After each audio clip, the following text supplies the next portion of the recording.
uma compensação prévia, para depois eu ter, depois de recalcar, eu ter a crista do meu quebra-mar na mesma elevação. Também eu preciso de triaxial para me calcular a resistência e daí eu verificar a estabilidade para eu ter certeza que esse quebra-mar vai ficar estável com qualquer condição de ressaca. Quando eu tenho quebra-mar com tetrápode, isso, a questão do adensamento dos triaxiais é mais séria. Então tem que fazer muito mais ensaios e muito mais, ter muito mais cuidados. Porque os tetrápodes, como vocês já sabem, que ele foi otimizado por intertravamento, frequentemente ele forma uma verdadeira película, como se fosse uma pele aqui na superfície da carapaça, e quando a transição e o núcleo recalcam, ele pode ficar criando um verdadeiro arco, cria um arqueamento, que vai embora na primeira ressaca. Então eu tenho que calcular esses recalques com muito mais cuidado para saber como é que eu trato os meus tetrápodes, a minha carapaça, nessa situação. E quando eu tenho quebra-mar com caixões, então não tem nem o que pensar, né? Se eu tenho um pré-moldado de rocha com 26 metros de altura, 20 metros de largura, 50 metros de comprimento, os cuidados que eu tenho que tomar para evitar recalque distorcional, para evitar recalque geral, para não desalinhar nem nada, são muito maiores. Então a quantidade de ensaios e de sondagens é muito maior. Então, agora vamos falar um pouco sobre as investigações que a gente precisa fazer para esses trabalhos em águas abrigadas. Eu começo mostrando do mais simples para o mais caro, mas o mais eficaz. Isso aqui é uma plataforma autoelevatória, em vez de jack-up, e essa plataforma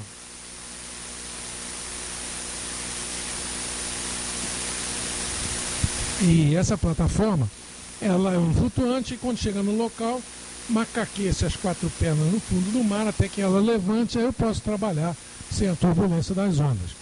Evidentemente que ela tem um limite de ondas na qual ela pode trabalhar, a partir do qual tem que voltar a flutuar e sair daí. Essa é uma plataforma que a gente chama para águas semi-abrigadas. Essa aí é do Odebrecht, o coautor daquele livro ali do Ensaios de Campo, e que ela serve para áreas semi-abrigadas, quer dizer, ele vai até a onda de 1 metro. Ele aguenta muito bem para trabalhar. Quando a onda passa de 1 metro, aí já temos que ir para outra solução. Essa aqui é uma solução típica, tem uma empresa aqui do Rio de Janeiro que tem isso aí, a gente chama de campânula, ou seja, uma caixa que é mantida com ar comprimido e aí as pessoas podem ficar aí dentro trabalhando. E ela então tem flutuadores para ir de um lugar para o outro e quando ela chega no lugar, ela é afundada e se apoia nessas 4 patas. O mergulhador então vem, desce, ele entra aqui por baixo e chega aqui, ele está no ar comprimido, mas ele está ao ar, então ele tira o chapéu de mergulhador, põe o chapéu de sondador e começa a fazer a sondagem. Essa sondagem tipicamente lá no Açu levava 10 dias para 30 metros, por aí assim. Para facilitar o trabalho, como é sondagem SPT, ele tem que tirar as hastes a cada metro. Então, para não tirar a haste de metro em metro, a gente colocou esse tronco de pirâmide aqui para ele poder tirar hastes de 3 em 3 metros ou de 4 em 4 metros. O que permite a ele dar essa produção de até 10 dias. Né? Olhando assim, né, a gente pensa que ele está isento de condições de mar. Porque se ele está lá no fundo, a 14 metros de profundidade, não, às vezes no Açu, a gente tem lá correntezas de 2, 3 nós. Aí ele não consegue trabalhar porque o sondador não entra nem sai daqui com as amostras. Lembra que o SPT tira a amostra de metro em metro. Então ele sai, ele carrega aqui nos braços, cada 2 metros, 2 amostras e nada vai à superfície. Ele não consegue fazer isso com correnteza grande. Então o trabalho é interrompido com correnteza grande. Também aqui vocês estão vendo, tem um conjunto de cabos que a gente chama de umbilical, em que essa campânula fica ligada na superfície. Tem aí o ar comprimido, tem a eletricidade, tem o óleo sob pressão, porque toda a motorização aqui embaixo é hidráulica, então vai o óleo sob pressão, volta o óleo. Eu tenho uma câmara de fonia para o sondador fica falando com o fiscal lá em cima, no barco de apoio, e eu tenho uma televisãozinha que manda sinal lá para cima para a gente ver como é que estão indo as coisas lá embaixo. Esse barco na superfície também ele tem condições de mar a partir das quais ele não se consegue trabalhar lá. Tipicamente nós estamos falando de ondas de até 2 metros, 2,20 metros. A partir disso, recolhe-se, vamos nos abrigar para esperar melhorar as condições de mar. Essa aí dá bom resultado, agora demora um pouco mais, né? Estamos falando de 10 dias para um furo de 30 metros. Essa aqui é uma solução engenhosa desenvolvida por um holandês que chama Rossum e que quem usa no mundo inteiro é uma empresa chamada Fugro e que essa aí Geoteste também usa, que é fazer CPTU por controle remoto. O CPTU, como você precisa de uma reação de até 10 toneladas, você põe um lastro de 12 toneladas aqui.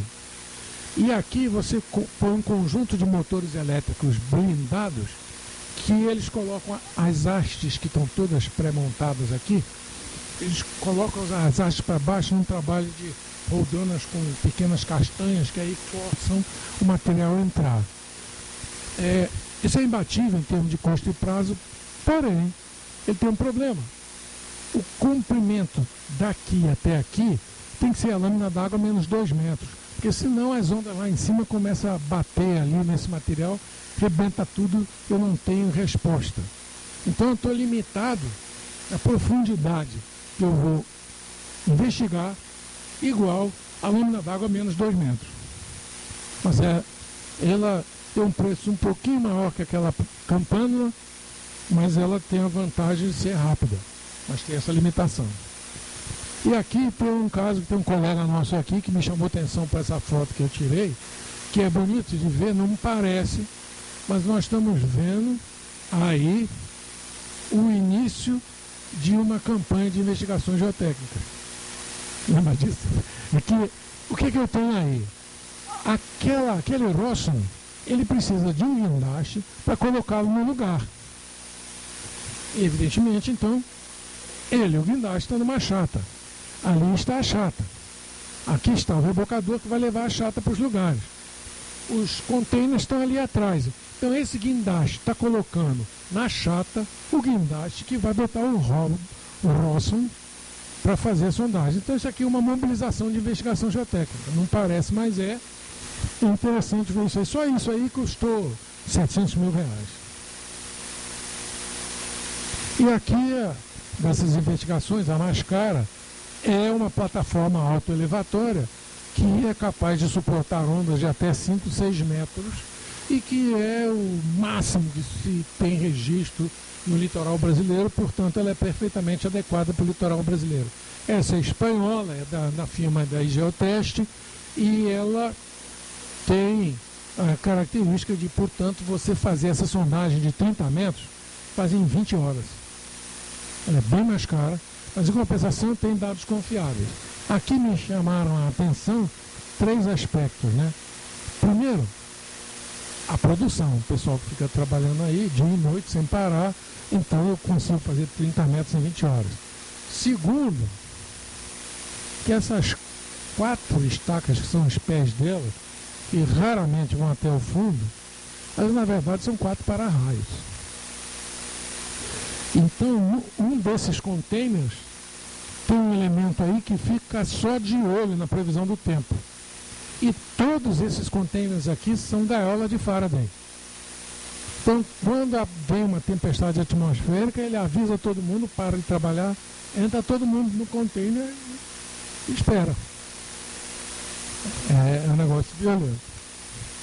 Outra coisa interessante aqui repara que aqui tem um guindastezinho, porque como ele fica muito acima do nível do mar, uns 4, 5 metros, as pessoas entram e saem sendo içadas. O rebocador vem aqui, para aqui, ele desce aqui uma cesta, as pessoas entram na cesta, ele te coloca lá dentro, você vai trabalhar, vai fiscalizar, vai fazer o que for necessário.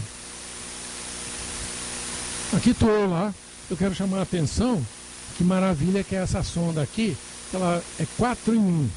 ela perfura, ela tira a amostra deformada, ela faz SPT automático e ela mede o CPTU.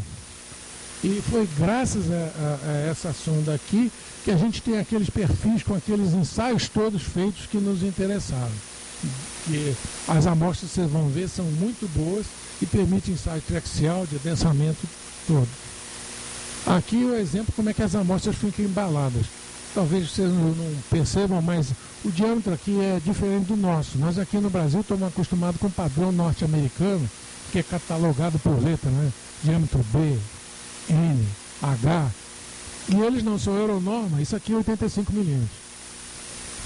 Interessante. E aqui você vê o cuidado com as amostras, aqui um silt argiloso, cinza, molha a consistência média, como é que ele sai direitinho. Esta não é uma amostra deformada. Isso aqui é uma amostra que eu tiro durante a execução da sondagem.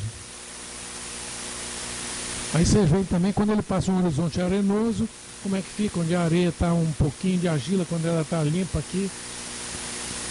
Eu esqueci de mostrar que a amostra tem qualidade boa, mas aqui vocês veem que ele está chegando a 60 metros de profundidade. Aqui ele está chegando a quase 50 metros de profundidade. Eu chamo a atenção como é que fica tudo guardadinho, direitinho, que é um requisito nosso, para a gente ter isso para o resto da vida. Qualquer momento que eu precisar saber como é que está a minha obra, ou se eu vou fazer uma expansão ou não, eu posso examinar essas amostras de testemunho que está guardado de um modo rotineiro, sistemático, contínuo. Aqui agora eu vou mostrar um caso extraordinário que aconteceu lá, que de novo a sísmica também não matou essa charada. Isso aqui é uma imagem de satélite da região da obra. A obra está aqui. Então você repara que nós saímos 2,5 km para cá. E aqui você vê a marca deixada na superfície pelas várias formações de linha de costa, que foi um embate entre o Rio Paraíba e o mar. E o Rio Paraíba foi ganhando, ele foi colocando material e foi ganhando do mar todo esse terreno. O Rio Paraíba inicialmente passava aqui. Aqui, e nós fizemos nossa ponte aqui. E hoje ele está passando lá. Evidentemente, vocês já perceberam que em algum lugar cruza. Nós tínhamos a sondagem, como eu disse inicialmente, para fazer o serviço a cada 230 metros. Então tinha uma sondagem aqui e outra aqui. Eu liguei a camada aqui e liguei a camada aqui e mandei para o empreiteiro dar preço. Mas aí, enquanto o empreiteiro estava preparando a proposta, nós conseguimos do cliente que fizesse sondagem a cada 100 metros. Aí apareceu isso. Tudo isso aqui de argila mole. O que é isso? Há 17 mil anos atrás, quando houve aquele período de glaciação, em que ficou um monte de gelo nos polos e, portanto, faltou água nos oceanos, o nível do mar aí estava a cerca de 125 metros abaixo do que está hoje. Então, aqui era um cânion, um vale por onde passava o Rio Paraíba, que a gente chama Paleovale. Depois, à medida que o mar foi voltando à sua condição, a terra foi esquentando, aí foi depositando argila mole. Essa argila mole aqui, para quem conhece, na verdade ela é muito mole, é argila de zero golpe. As estacas que estavam parando por aqui com 48 metros, tiveram que vir aqui para baixo, dobraram o comprimento, passaram a ter 96 metros. Mas como isso foi visto na campanha, enquanto os empreiteiros davam preço, a gente pediu a eles, por favor, levem em consideração que vocês têm que estar preparados para fazer estacas num determinado trecho com o dobro do comprimento. Graças a isso a gente evitou uma dificuldade grande de prazo, de custo, porque se isso acontece depois que o empreiteiro não tivesse preparado, quanto tempo ia levar para ele se preparar? Aqui, de novo, usando aquele programa Surfer, mostrando aquele mesmo Paleovale, só que aqui está sendo mostrada a ponta das estacas. As estacas foram cravadas e a ponta das estacas permitiu desenhar isso aqui, ó. Aqui está o Paleovale dele, ó, e depois aqui as estacas seguiram normalmente aí. O Paleovale onde passava ele. Aqui agora, já não mais na ponte de acesso, mas no trecho do pier e, portanto, do quebra-mar, as sondagens que a gente fez e que tem também interpretação sísmica. Cabe aqui esclarecer, que vocês vão ver lá mais na frente, que esse porto foi feito para navios precisando dragar até 18,5, eventualmente no futuro poderia se aumentar um pouco, dragando até a 21.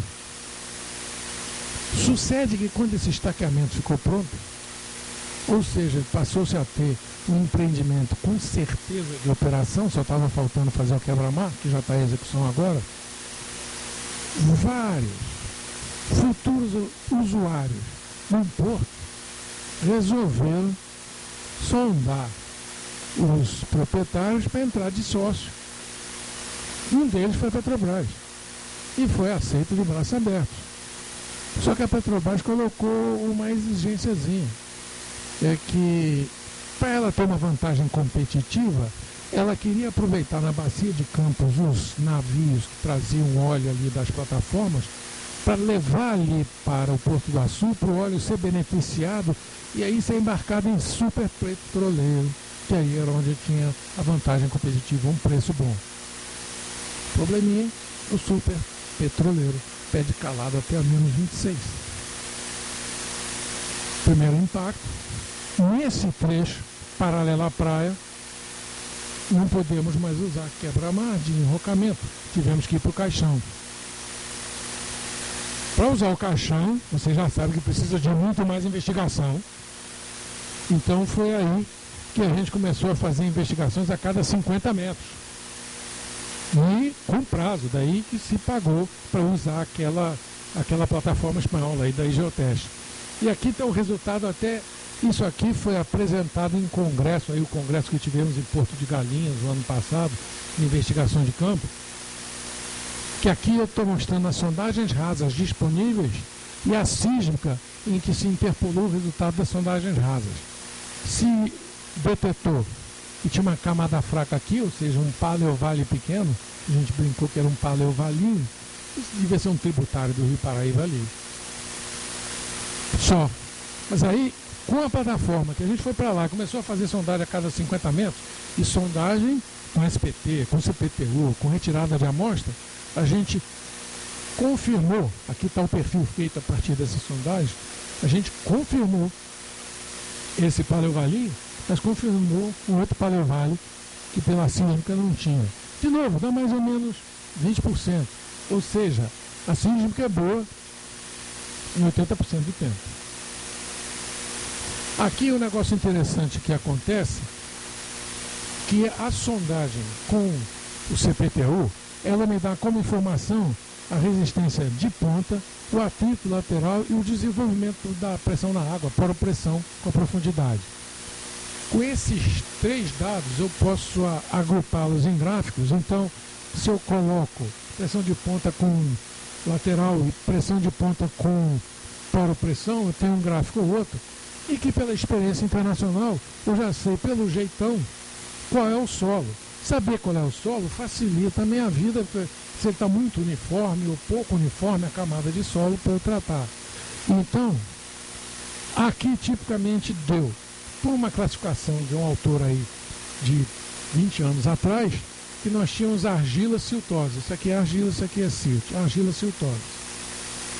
Mas por uma classificação do mesmo autor de 30 anos atrás, eu tenho que isso aqui é uma areia fina siltosa. Foi o tipo de situação que gerou insegurança, né? No sentido de que nós tivemos que esperar todos os resultados daquela sondagem a cada 50 metros, a gente não pôde fazer uma sim, uma não, para nos basearmos e trabalhar, porque tinha a dúvida quanto à sísmica e a dúvida aqui quanto a essa interpretação. Cabe esclarecer que tem um terceiro autor aí, chama Schneider, o nome é parecido com o nosso Schneider, mas é um Schneider, é um americano que fez pós-graduação na Austrália, e ele tem a classificação dele específica para águas rasas. E aí os nossos dados se encaixaram bem na classificação dele. Agora aqui o outro item é a dragagem.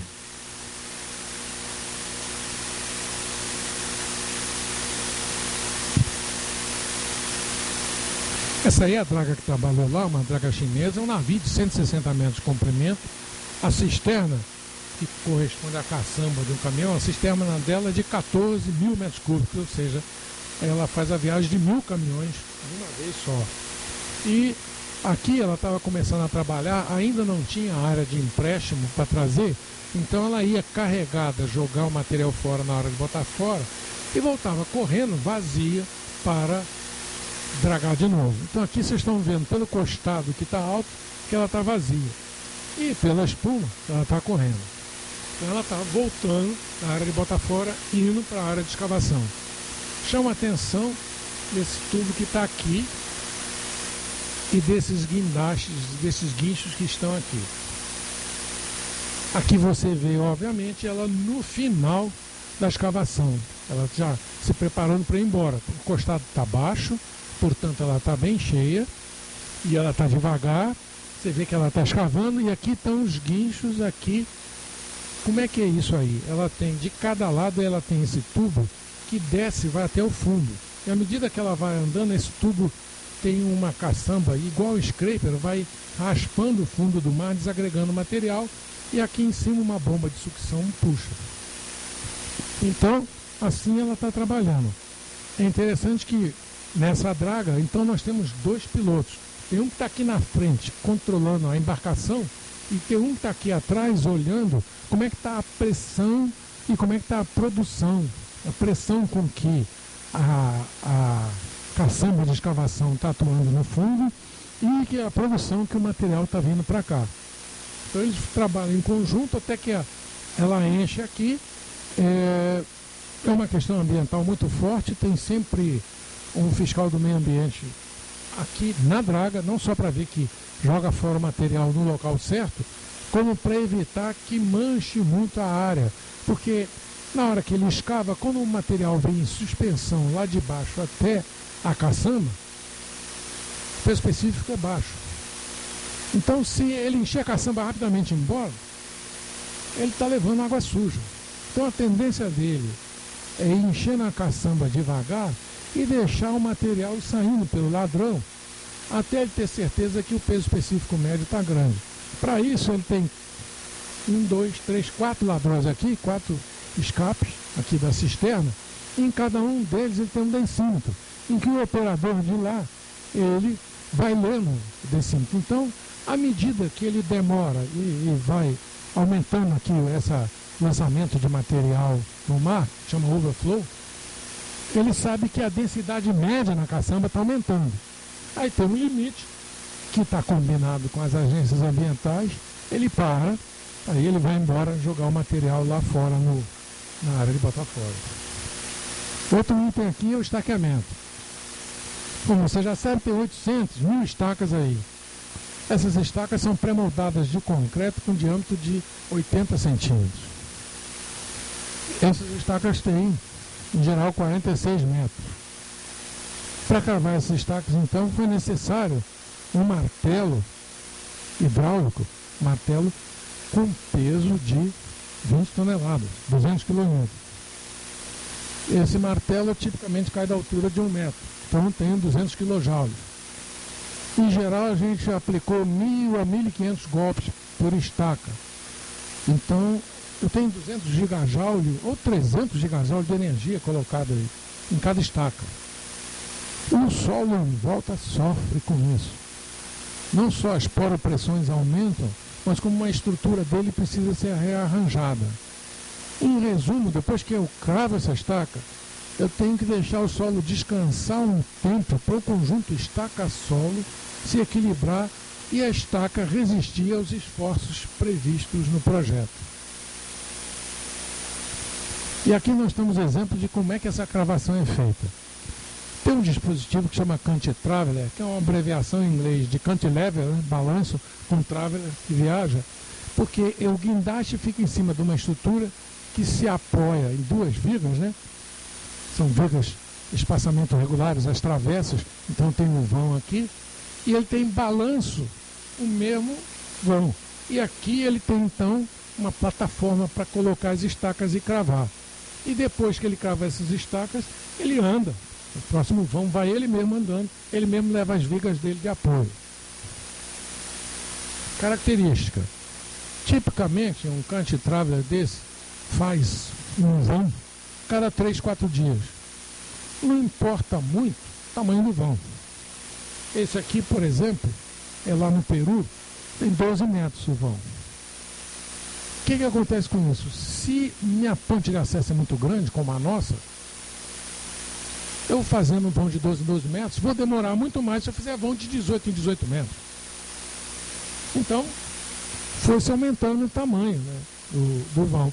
No nosso caso lá, a gente chegou a vão de 18 metros. Esse aqui é o nosso cantitrava iniciando a cravação aqui na zona de arrebentação. Tem um detalhe interessante para chamar a atenção aqui. É óbvio que à medida que o vão aumenta, a estrutura toda aumenta de peso e o guindaste também aumenta de peso. E os esforços também aumentam. Então chega um ponto em que essas estacas que foram calculadas para resistir ao tráfego da ponte, no nosso caso aqui, no futuro prevê-se exportar placas produzidas numa usina siderúrgica aí. Então tem um caminhão que a gente chama de caminhão siderúrgico, ele traz as placas até o pia. Esse caminhão pesa 140 toneladas e para efeito de dimensionamento da ponte, portanto das estacas, foi considerado que um caminhão desse enguiçou em determinado lugar e o outro está passando, porque eu não posso parar de carregar o navio. Muito bem. Problema. Quando nós chegamos a 18 metros, como esse aqui, os esforços colocados nas estacas centrais, porque o cantitrava só apoia nessas duas estacas aqui, nas laterais não, são da mesma ordem de grandeza dos esforços que o caminhão siderúrgico vai fazer. Ou seja, como eu tenho um ciclo a cada 3, 4 dias, eu não tenho tempo para o solo descansar, então a prova de carga que esse cantitraveler causa na estaca, porque ele é quase que o peso do caminhão siderúrgico, então estou fazendo uma prova de carga. Em cada uma dessas duas estacas centrais, elas são submetidas 3 a 4 dias depois de cravadas a uma prova de carga. Problema, elas não descansaram o suficiente. A gente aprendeu, vocês vão ver aí, que eu preciso de 15 dias ou 20.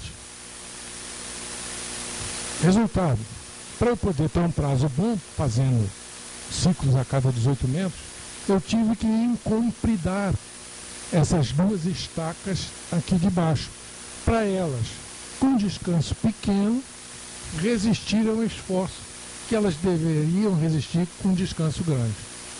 Isso deu um acréscimo da ordem de 5 ou 6 metros em cada estaca, dessas duas centrais. E aí, nós fomos quantificar esse fenômeno exatamente para não precisar de encompridar também essas estacas. Nós vamos ver aí que o resultado foi satisfatório e com isso economizamos mais de 2.000 metros de estaca. Aqui é uma foto mostrando já o trabalho em andamento pelo meio da construção. Aqui já está uma verdadeira linha de fabricação em série. Um caminhão traz a estaca pré-moldada, duas pontes rolantes aqui levantam a estaca do caminhão e deixam ela na ponte.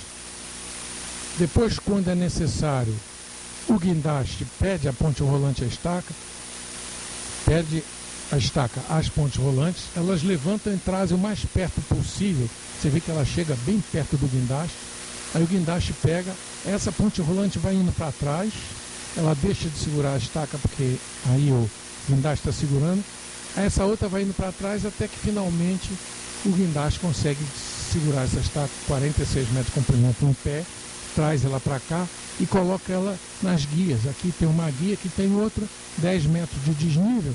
É assim que eu garanto a verticalidade das estacas.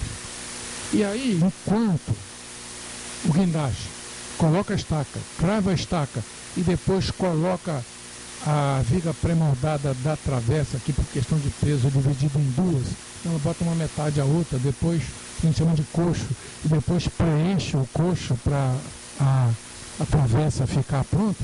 Enquanto isso, essas duas pontes rolantes colocam as vigas pré-moldadas longitudinais e depois ajudam no lançamento da ferragem e da concretagem da laje. Aqui é a foto já mostrando a ponte terminada e o cantitraveler iniciando o pier aqui.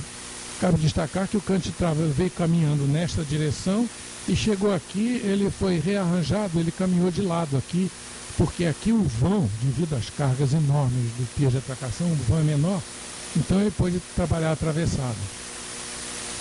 Aqui está os 2,5 km, lá vocês estão vendo o pier provisório. Nesse trecho aqui é que tem o quebra-mar, que ainda vai ficar de enrocamento, porque aqui não precisa a profundidade da Petrobras. A profundidade da Petrobras é só aqui. Então aqui vai ser o quebra-mar em caixões. E então aqui eu tenho essa ponte provisória só para quando eu chegar com o lançamento de pedras na profundidade, que não tem mais calado para a barcaça, eu passo a vir com o caminhão e jogar a pedra aqui. E aqui é um gráfico que a gente fez. Em várias ocasiões a gente aproveitava quando, por algum motivo, o cano de traveler parava, então aquele período de trabalho dele, a cada avanço de 3, 4 dias, às vezes durava até 10 dias, a gente aproveitava, ficava fazendo ensaios de carregamento dinâmico para ver a evolução da recuperação de existência, como é que o descanso estava. Olha aqui, 4 horas após o término da cravação, a estaca só tinha 20% da capacidade prevista. E no final de praticamente 8 dias, ela já estava com 75%. Então o que a gente fazia? A gente sabia que a cada 3, 4 dias, essa curva é típica, foram feitas várias, a gente sabe que a cada 3, 4 dias aqui eu já tinha 70%. Por segurança, a gente contava que quando o cantitravel viesse aqui para cima, ela já tinha atingido 50%. Então eu tinha que acrescentar mais 6 metros por causa daqueles 50% faltantes. Aqui é a questão que entrou para a Petrobras, então, que é a questão dos caixões. Aqui é uma seção típica, isso está no guia de boas práticas.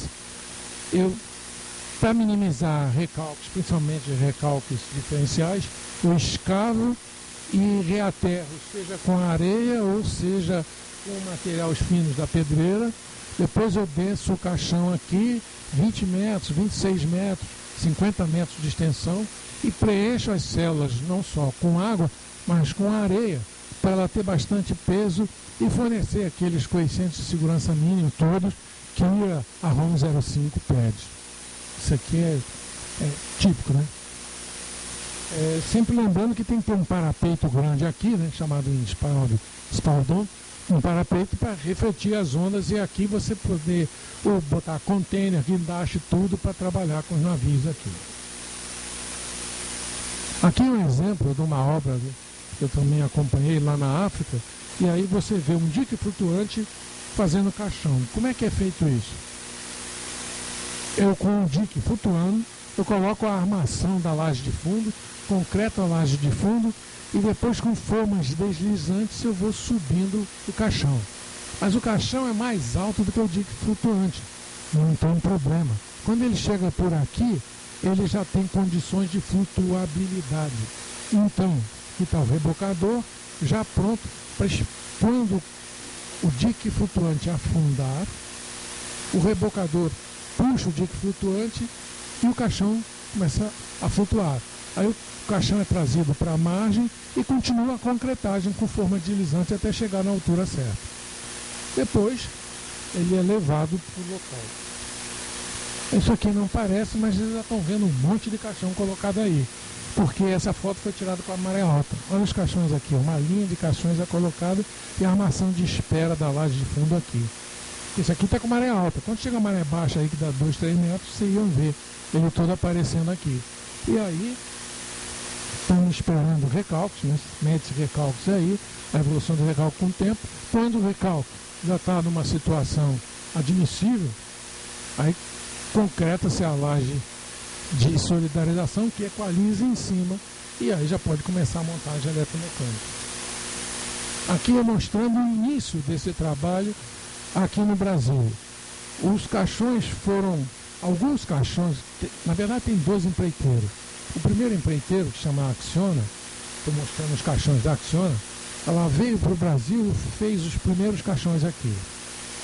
O segundo empreiteiro, que está trabalhando agora lá para a gente, que a frente é muito grande, tem o segundo empreiteiro, ele chama-se FCC, e ele trouxe os primeiros caixões da Espanha. E nós vamos entender por que eu preciso dos primeiros caixões feitos fora do Açul. Eu só queria lembrar, não sei se eu falei que o exemplo dessas empreiteiras espanholas de trabalho é impressionante. A FCC tem 90 mil colaboradores no mundo afora. Você vê o tamanho dela.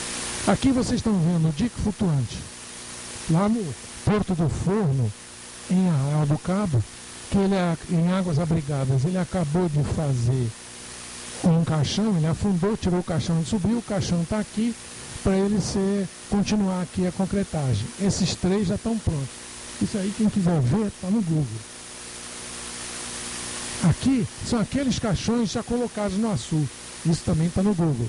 Olha aqui, um caixão, 2, 3, 4, 5, 6, 7. E o dique flutuante veio para cá em Águas Abrigadas. Agora ele vai fazer os caixões aqui. Olha o primeiro caixão feito no Açul. Ele já fez, já veio para cá. Ele já está preparando a ferragem para a laje de fundo aqui. É isso aí. Então, é o que eu estava dizendo, são os desafios que a gente vai vencendo. Agora, com relação aos desafios, e já para ir terminando, eu só queria dizer que desafio, gente, a gente vence com suor. A criatividade é 10%, 20%. E a gente não pode desanimar, porque de vez em quando tem os reveses. Essa foto é só para mostrar uma investigação em que deu tudo errado. Vocês lembram daquelas 2 fotos que eu na plataforma espanhola? Como é que as amostras têm que ficar? Todas direitinhas, bonitinhas, numa sequência, tudo com método. Olha o que aconteceu aqui. Jogaram no chão. Aí você vê minha cara de desapontamento. Não pode não. A gente dá a volta por cima. No dia seguinte eu já estava lá, vamos mudar, vamos refazer, vamos adaptar, vamos ver o que a gente aproveita. Aqui é só para mostrar que também tem os dias de bonança. Isso aqui é o que o americano ia chamar de situação típica, e na verdade não é. É situação rara em que eu vou fazer o acompanhamento de uma investigação de campo. Eu chego numa caminhonete com ar-condicionado, no tempo bom, não preciso nem de bota, o equipamento está ali do lado, eu dou uma olhada, vejo tudo, está tudo ticado, no mau conforto e vou embora. Assim é bom fiscalizar, mas isso é raro. Lembra da plataforma? Olha, eu tendo que sair depressa porque o vento estava chegando a 15 km por hora. Foi emocionante, porque o guindaste pegou a gente, o vento estava chegando a 15 km por hora. Isso aqui oscila. E ele tem que colocar a gente lá no rebocador. Então, no que ele bem encosta, a gente pula. Geotecnia também tem emoções. É o que eu tinha a apresentar. Obrigado.